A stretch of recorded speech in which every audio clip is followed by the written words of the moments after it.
Vandaag is de start van de carnaval, de sleuteloverdracht. En wij als Omroep ZVL komen een kijkje nemen. De burgemeester gaat de sleutel overdragen aan de Raden van 11 van de gemeente Hulst van de carnaval.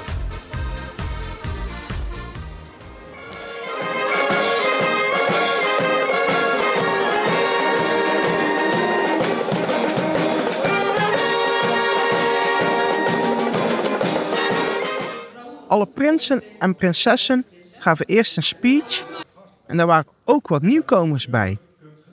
Ja, is dat niet leuk? Als je dat toch al heel al leven wil en ineens komt het dan toch op mijn pad en ik heb ja gezegd. Ik denk ja, daar ga ik voor. Dus ik ben nou prins van Hulst.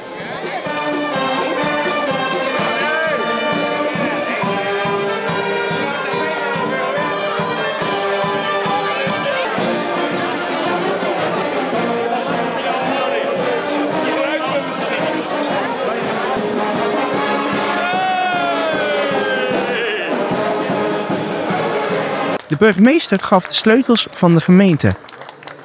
Maar ze krijgt de sleutels ook weer snel terug.